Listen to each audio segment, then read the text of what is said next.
ऐसा अनर्थ मत कीजिएगा।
त्रिलोकीनाथ है। मैं तो आप ही को प्राप्त करना चाहती थी, किंतु तुलसी बनने के पश्चात मेरे भाग्य में शंखचूड़ ही लिखे थे।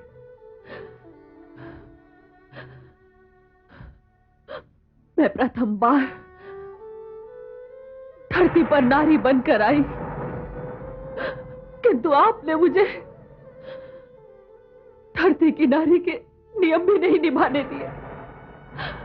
आपके स्पर्श ने मुझे मेरे पति के योग्य नहीं रहने दिया। मैं जानती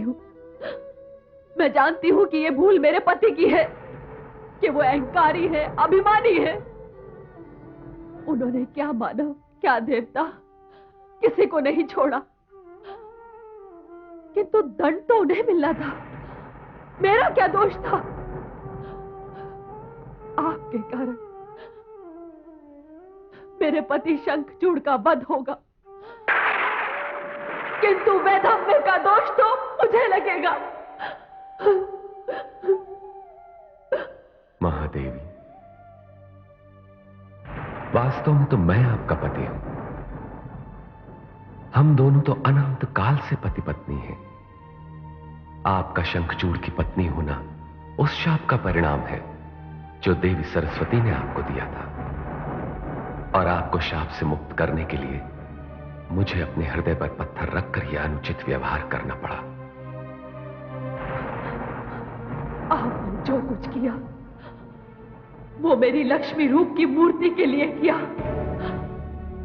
किंतु तुलसी के रूप में तो मैं शंखचूड़ की पत्नी हूं। इसलिए मैं आपको श्राप देती हूं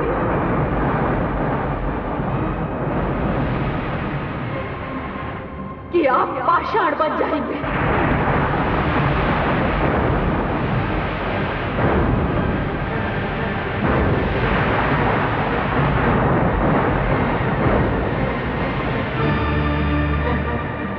रुकिए देवी, रुकिए। यदि विष्णु पाषाण हो गए तो संसार का पालन पोषण कौन करेगा? नहीं देवी, ऐसा अनर्थ ना कीजिए। अपना शाप वापस ले लीजिए। नहीं ब्रह्मा जी, धनुष से निकला हुआ तीर वापस नहीं आ सकता।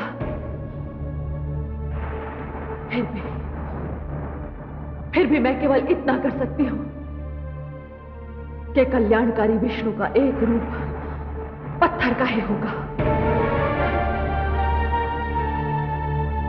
और वो होगा उनका शालिग्राम रूप, संसार जिसकी पूजा करेगा।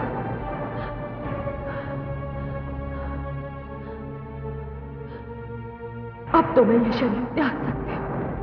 देवी, मैं आपको एक वरदान देता हूं। त्यागने के पश्चात आपका यह शरीर गंडकी नदी में परिवर्तित हो जाएगा और आपके केशों से उत्पन्न होगी तुलसी।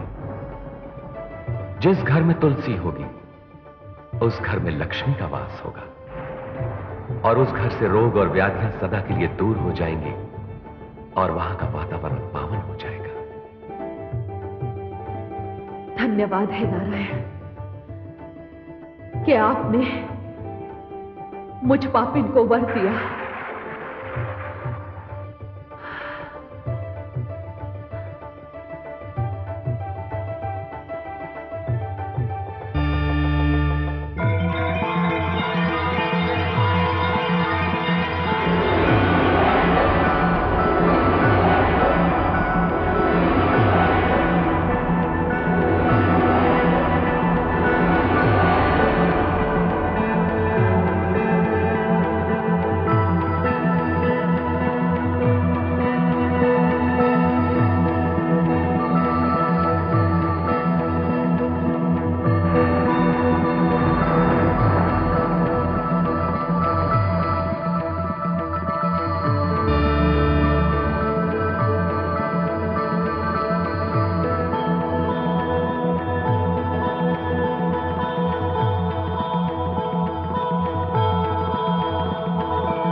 देवी भुवनेश्वरी, अब मेरी समझ में आया कि आपने देवी लक्ष्मी, देवी सरस्वती और देवी गंगा के बीच श्राप वाली घटना की रचना क्यों की थी।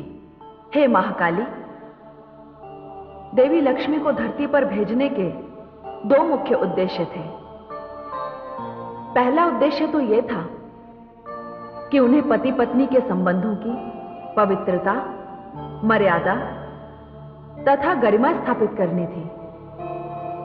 संसार के सामने एक आदर्श उदाहरण प्रस्तुत करना था, ऐसा उदाहरण जिसे नारियां जीवन में उतारकर धन्य हो जाए।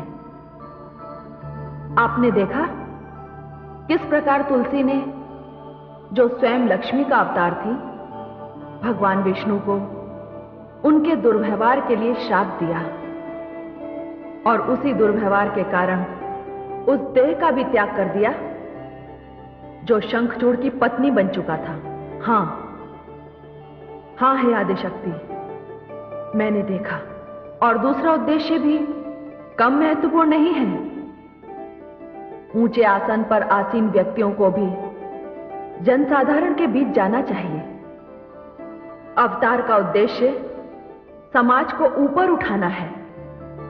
साधारण लोग भी महान व्यक्तियों के आचरण से प्रेरणा पाते हैं।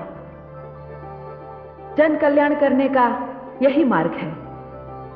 देवी लक्ष्मी ने धरती पर जैसा आचरण प्रस्तुत किया, उसकी जितनी भी प्रशंसा की जाए कम है। अब देवी लक्ष्मी के विष्णुलोक वापस आने का दृश्य भी देखिए।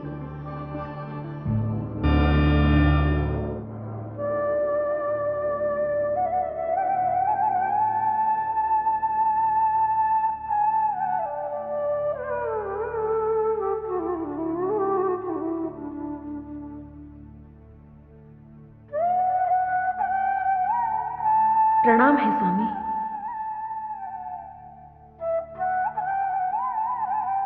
आइए महादेवी, आइए।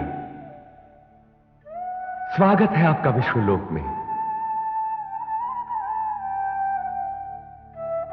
आपके बिना तो विष्णुलोक बिल्कुल वैसे ही था जैसे ज्योति के बिना दीपक, फल के बिना वृक्ष, जल के बिना नदी।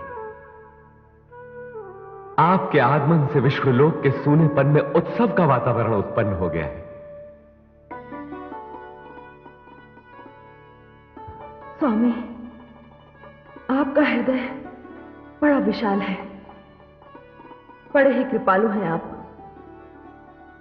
किंतु मुझे क्षमा करें, मैंने तुलसी रूप में आपको पाषाण बनने का शाप दे दिया। महादेवी, वो शाप आपने अकारण तो नहीं दिया था। मैंने शंखचूड़ बनकर तुलसी रूप में आपके शरीर को स्पर्श किया था, जिससे आपके सतीत्व पर आंच आई थी। महादेवी, भले ही यह कार्य मैंने मानवों और देवताओं के कल्याण हेतु तथा भगवान शिव और ब्रह्मा जी की मर्यादा की रक्षा हेतु किया था, पर यह कार्य था तो निकृष्ट। आपने तो मुझे शाप देकर यह सिद्ध कर दिया कि ईश्वरत्व भी ईश्वरीय नियमों से मुक्त नहीं है। हे महादेवी, यह आपके शाप का ही परिणाम है कि मेरा शालिग्राम रूप पृथ्वी पर सदा के लिए बना रहेगा और घर घर में उसकी पूजा होगी। स्वामी, आपने मेरे श्राप को भी वरदान बना दिया। मैं धन्य हो गई स्वामी। हे नारायण, हे वासुदेव, मेरी मुक्ति तो हो गई, किंतु मुझे खेद है कि देवी सरस्वती अब भी धरती पर हैं। हां देवी, यह अत्यंत खेद की बात है। दो महाशक्तियों को अपनी शक्ति को विवाद का कारण नहीं बनाना चाहिए। श्रेष्ठता के इस युद्ध में कोई भी एक दूसरे से श्रेष्ठ नहीं है। आप ऐश्वर्य की देवी हैं और देवी सरस्वती ज्ञान एवं विद्या की। महादेवी, ज्ञान बिना ऐश्वर्य के और ऐश्वर्य बिना ज्ञान के बिल्कुल वैसे ही हैं जैसे पुष्प बिना सुगंध के, नेत्र बिना ज्योति के और शरीर बिना आत्मा के। स्वामी, आपने सत्य कहा। मैं अपनी भूल स्वीकार करती हूं। यदि आपकी आज्ञा हो तो मैं ब्रह्मलोक जाऊं? हां महादेवी, आप अवश्य चाहिए। देवी सरस्वती के बिना ब्रह्मा जी अकेले हो गए हैं।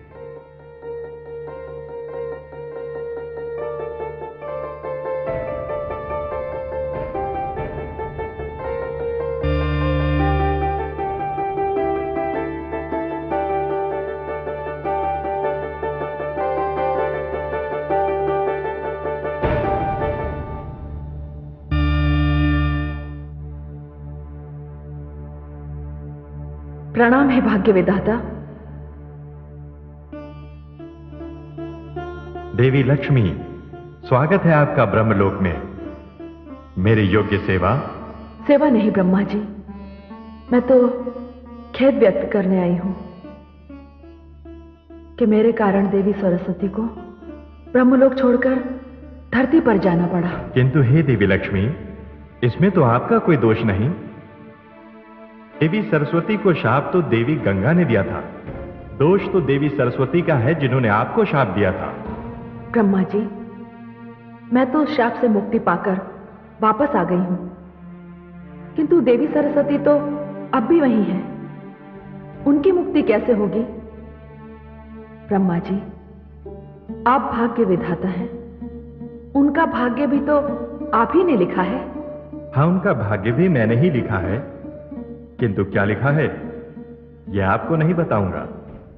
भविष्य का ज्ञान भविष्य में ही हो तो अच्छा है। हाँ, इतना बता सकता हूं कि शाप की उस घटना की रचयिता स्वयं देवी भुवनेश्वरी हैं।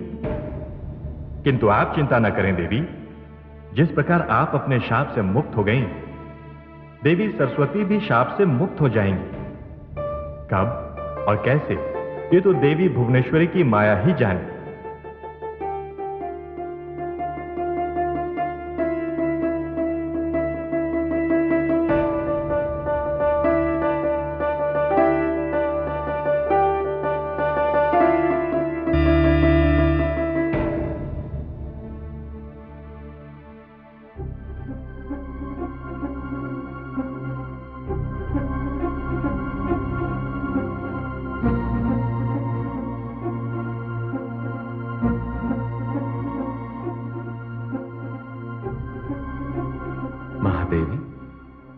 स्वामी, आप तो ब्रह्मलोक गई थी, क्या बात है?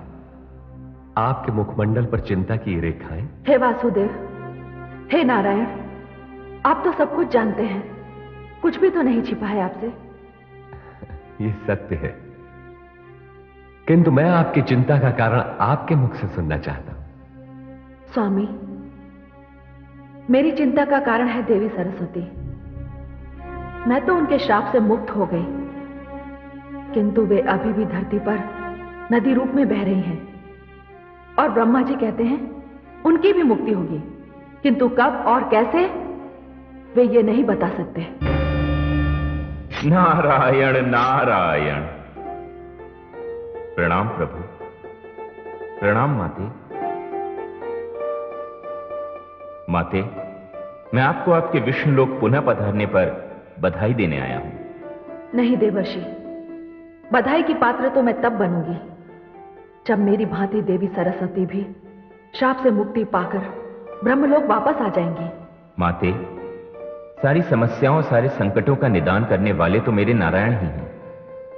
माते, आपको आपके श्राप से मुक्त करने में मेरे नारायण ने बड़ी महत्वपूर्ण भूमिका निभाई है। हाँ देवर्षि, ये सत्य है। प्रभु, फिर तो आप ये भी जानते होंगे कि माता सरस्वती को इस शाप से कैसे मुक्ति मिल सकती है।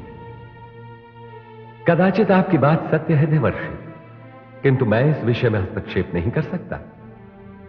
हां, आप ये कार्य कर सकते हैं देवर्षि। मैं प्रभु? हां देवर्षि, आप पुत्र होने के नाते अपनी माता की मुक्ति के लिए कोई उपाय सोच सकते हैं, और यह आपके लिए बड़ी साधारण सी बात है। किस सोच में पड़ गए? जाइए और अपना पुत्र धर्म निभाइए। आपकी आज्ञा मुझे स्वीकार है प्रभु, मैं अवश्य जाऊंगा, किंतु ब्रह्मलोक नहीं, धरती पर, और पता करूंगा कि मेरी माता किस अवस्था में है।